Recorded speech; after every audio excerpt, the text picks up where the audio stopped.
안녕하세요. 예, 반갑습니다. 오늘 또 2023년 6월 25일 주일 예배 같이 드리기 원합니다. 오늘 본문은 마태복음 3장 13절에서 17절 말씀입니다. 마태복음 3장 13절에서 17절 말씀입니다. 우리 같이 읽겠습니다. 이때 예수께서 갈릴리로부터 요단강에 이르러 요한에게 세례를 받으려 하시니 요한이 말려 이르되 내가 당신에게서 세례를 받아야 할 터인데 당신이 내게로 오시나이까. 예수께서 대답하여 이르시되 이제 허락하라. 우리가 이와 같이 하여 모든 의를 이루는 것이 합당하니라 하시니 이에 요한이 허락하는지라. 예수께서 세례를 받으시고 곧 물 위에 올라오실새 하늘이 열리고 하나님의 성령이 비둘기같이 내려 자기 위에 임하심을 보시더니 하늘로부터 소리가 있어 말씀하시되 이는 내 사랑하는 아들이요 내 기뻐하는 자라 하시니라. 아멘. 하나님 아버지, 오늘의 말씀을 가지고 우리가 주님 앞에 나아갑니다. 주님, 우리 마음을 열어주시고 성령님이 자정하시고 우리 가운데 성령님이 말씀하시는 것을 듣게 하여 주시옵소서. 예수 그리스도의 이름으로 기도 올립니다. 아멘. 예수님이 본격적인 사역을 시작하시기 전에 세례를 먼저 받으시려고 갈릴리에서 먼 길을 여행해서 오십니다. 세례 요한에게 받으시려고 요단강에 직접 오셨습니다. 오늘 본문은 어찌 보면 참 이해가 가지 않는 부분입니다. 우리가 알듯이 예수님은 완전하신 하나님이시며 완전하신 인간이십니다. 즉 어떤 죄도 짓지 않으시는 분이십니다. 그런데 세례 요한이 주는 세례를 받으시려고 요단강에 직접 오셨습니다. 세례 요한의 세례는 죄인들의 죄를 씻어주기 위하여 주는 세례입니다. 마태복음 3장 5절 6절을 우리 같이 읽어보겠습니다. 이때에 예루살렘과 온 유대와 요단강 사방에서 다 그에게로 나와 자기들의 죄를 자복하고 요단강에서 그에게 세례를 받으니, 우리 저번 주에 나눴던 말씀이죠. 또한 마가복음 1장 4절을 같이 한번 읽겠습니다. 세례 요한이 광야에 이르러 죄 사함을 받게 하는 회개 세례를 전파하니, 분명하게 죄 사함이 세례라고 나와 있습니다. 그럼 왜 예수님은 세례 요한에게 세례를 받으시러 오셨나요? 예수님은 죄도 없으셨습니다. 죄도 없으십니다. 세례 요한의 세례가 필요 없으신 분이십니다. 분명히 요한이 말한 대로 요한이 예수님에게 세례를 받아야 하는 것이 아닌가요? 요한도 의아해했습니다. 그러나 예수님이 이 세례에 대해서 강행하라고 명하십니다. 세례 요한이 예수님이 세례를 하는 것이 허락되었습니다. 왜입니까? 그렇게 세례를 받으심으로 모든 의를 이루려 하시는 것입니다. 의를 이룬다라는 말이 참 중요합니다. 특히 모든 의를 이루신다고 말씀하셨습니다.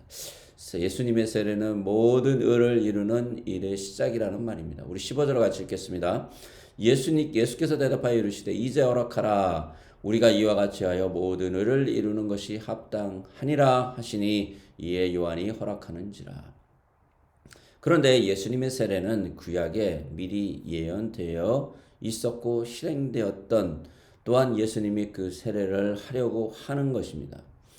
무슨 말이냐면 세례를 이해하기 위해서 홍해 사건과 요단강 사건을 아셔야 합니다.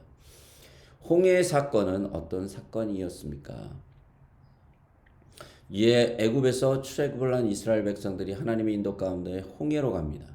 그때 바로가 자신이 이스라엘 백성들을 놓아 보낸 것을 후회하고 다시 쫓아가서 노예로 잡아오려고, 그 당시에 자신이 동원할 수 있는 모든 병과 특히 선발된 600대와 병거 600대와 기마병 군대를 다 데리고 쫓아갔습니다.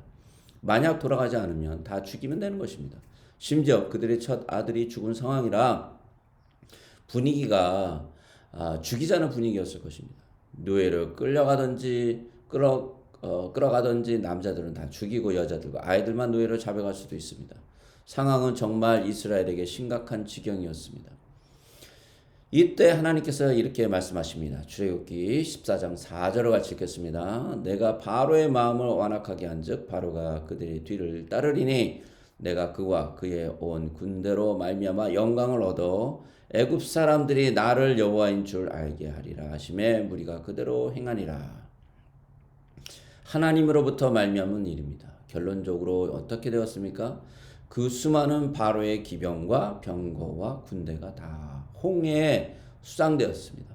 이때 이스라엘 백성은 그 홍해 바닥의 마른 땅을 밟고 건넜습니다. 실제적으로는 홍해 물속에 완전히 잠겨 걸은 것입니다. 이것에 대해서 바울은 이렇게 표현합니다. 고린도전서 10장 1절에서 2절을 같이 읽겠습니다. 형제들아 나는 너희가 알지 못하기를 원하지 아니하노니 우리 조상들이 다 구름 아래에 있고 바다 가운데로 지나며 모세에게 속하여 다 구름과 바다에서 세례를 받았다고 합니다. 구름과 바다에서 받았습니다. 구름은 두 가지로 볼 수 있습니다. 이스라엘 백성들을 광야에서 인도하신 하나님의 은혜의 구름입니다.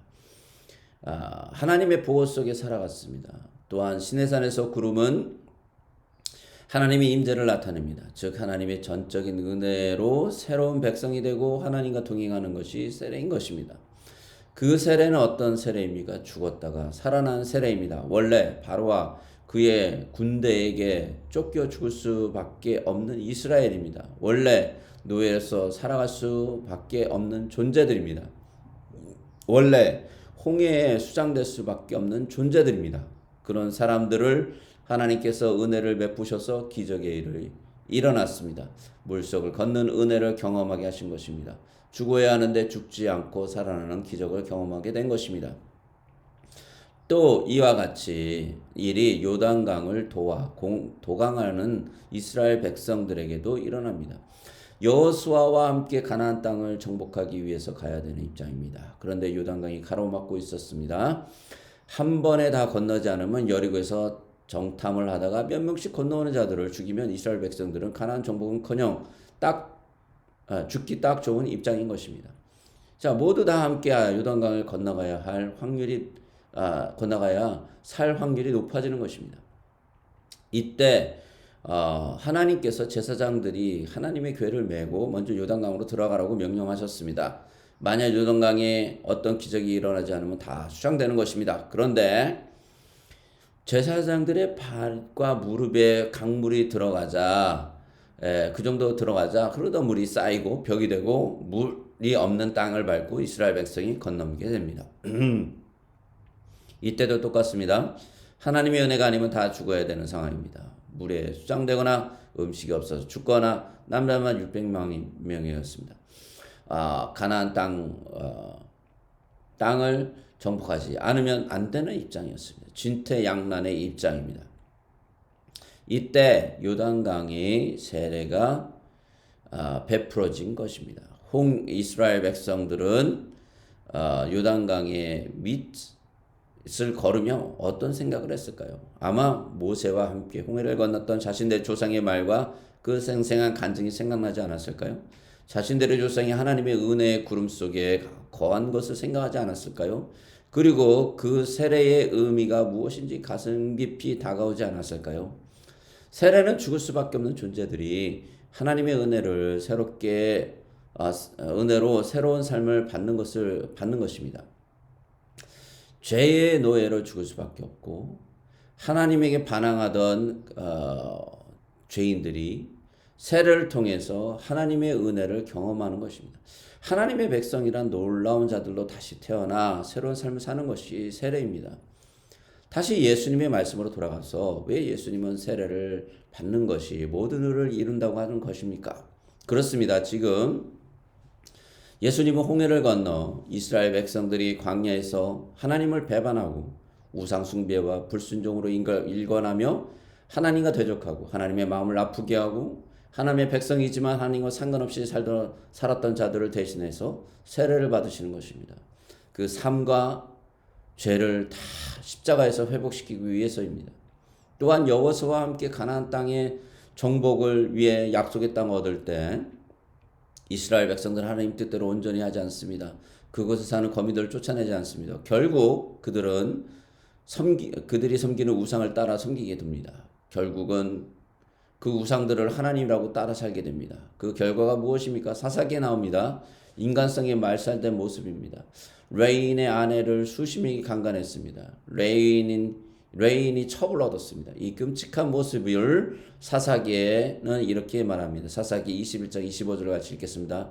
그때 이스라엘의 왕이 없으므로 사람이 각기 자기 소견에 옳은 대로 행하였더라. 하나님이 이스라엘의 통치자이십니다. 하나님이 왕이십니다. 그런데 사람들은 하나님을 자신의 왕으로 섬기지도 않았고 자신의 소견대로 마음대로 하고 살았다라는 것입니다. 타락한 모습입니다. 요즘 미국의 초등학교, 중학교, 고등학교, 대학교에서 가장 많이 가르치는 내용이 뭔지 아십니까? 바로 타락한 정신 개념입니다. 사람은 자신의 마음대로 해도 상관없다. 다른 사람에게 직접적인 피해를 주지 않는 이상 상관이 없다고 가르칩니다. 이것이 포스트 모더니즘의 병폐입니다. 그런데 이 생각은 교회를 다니는 그리스도인들도 가지고 있는 생각입니다. 이렇게 망가진 하나님의 백성들을 다시 회복시키시고 다시 새롭게 하시기 위해서 세례를 받으시는 것입니다. 예수님의 세례는 이스라엘 백성들의 실수와 실패와 좌절과 죄 때문에 받으시는 것만이 아닙니다. 바로 우리들 때문입니다. 지금 현 시대를 살아가며 좌절하며 실패하며 쓰러지고 무너지고 죄에 유린당해 망가진 모든 삶에 대해서 다시 죽고 다시 살아나실 것에 대한 약속으로 세례를 받으시는 것입니다. 왜입니까? 예수님이 모든 것을 짊어지시기 때문입니다. 모든 것을 책임지시기 때문입니다. 이것이 예수님의 세례의 의미입니다. 그러기에 지금 삶이 무너진 분들은 실망하지 마십시오. 참 구주이신 예수님을 바라보십시오. 예수님께서 세례를 받으신 것은 당신의 그 무너진 삶과 의미 없는 삶과 우상으로 인해서 변질된 삶을 능히 능히 새롭게 하실 수 있는 통로이고 시작입니다. 그래서 오늘 하나님의 메시지가 당신에게 중요합니다.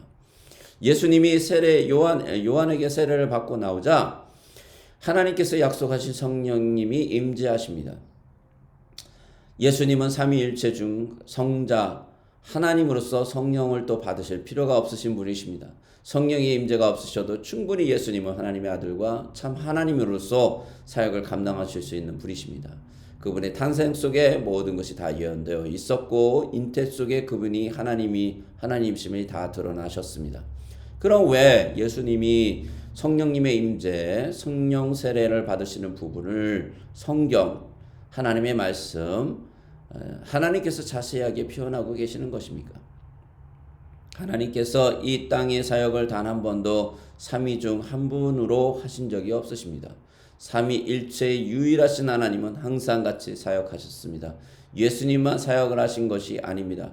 예수님의 사역 가운데는 항상 삼위 하나님이 함께 하신 것입니다. 그러기에 우리는 하나님 아버지의 극신하신 사랑을 느낄 수 있는 것입니다. 또한 동시에 예수 그리스도의 그 엄청난 은혜를 경험하게 되는 것입니다. 또한 성령님의 임재 가운데 우리를 참으로 이루하시고 용기 주시고 잠되게 하시며 꾸짖으시기도 하시고 인도하심을 마음속에 알고 듣게 되는 것입니다. 삼위 하나님이 지금도 같이 일하시고 계신 것입니다. 단 한 번도 떨어져 사역을 하지 않으십니다. 또한 세례를 통한 예수님의 성령 임재는 우리를 위한 것입니다. 놀랍게도 이것은 전적으로 우리들을 위한 프리젠테이션입니다. 우리가 앞으로 어떻게 하나님의 백성이 되는지, 어떻게 하나님의 성령의 사람들이 되는지를 잘 보여주는 대목입니다. 약속의 땅을 향해 나아가는 이스라엘 백성들이 모세와 하나님을 거역하고 여호수아의 마지막 경고를 무시합니다. 그래서 죄와 우상에 빠집니다. 인간적으로 볼 때 가능성과 가망이 없어 보입니다. 도저히 회복 불가능이라는 딱지가 딱 어울릴 정도입니다. 이런 이스라엘과 우리들을 위해서 하나님께서는 이런 축복의 선포를 하십니다. 신명기 30장 6절을 같이 읽겠습니다. 내 하나님 여호와께서 내 마음과 내 자손의 마음이 할례를 베푸사 너로 마음을 다하여 뜻을 다하여 내 하나님 여호와를 사랑하게 하사 너로 생명을 얻게 하실 것이며, 하나님께서 어떻게 하셨다고요? 마음의 할례를 베푸사 너로 마음을 다하여 뜻을 다하여 내 하나님 여호와를 사랑하게 하사 너로 생명을 얻게 하실 것이며, 마음의 할례를 베푸신다는 의미가 무엇입니까? 할례는 저번에도 말씀드렸지만 잘라내는 것을 말씀합니다. 자르다라는 것은 죽이는 것을 말합니다. 우리 마음의 할례를 위해서 누가 십자가에서 죽으셨습니까? 예수님께서 우리가 하나님의 마음을 다하고 뜻을 다하여 내 하나님을 여호와를 사랑하게 하사 너로 생명을 얻게 하기 위해서 십자가에서 자신을 자르신 것입니다. 그러므로 너희들은 죽어야 하고 망해야 하고 좌절해야 하고 도저히 재기 불가능의 상태이지만 내가 그런 너희들을 위해서 대신 죽었다. 그리고 그 좌절에 대해서 그 상처에 대해서 그 망함에 대해서 내가 대신 서 있었다. 내가 너희의 죄악을 대신했다. 라고 행동적 고백이 바로 세례이신 것입니다. 또한 그 죽음의 세례 후에 부활하시기에 우리는 그 주님과 함께 부활에 참여하는 자가 되는 것입니다.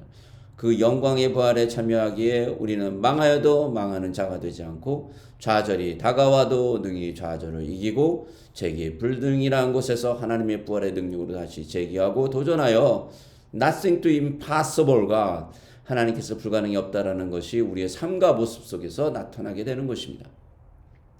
그래서 하나님께서는 직접 모세를 통해서 이렇게 말씀해 주십니다. 신명기 30장 14절을 같이 읽겠습니다.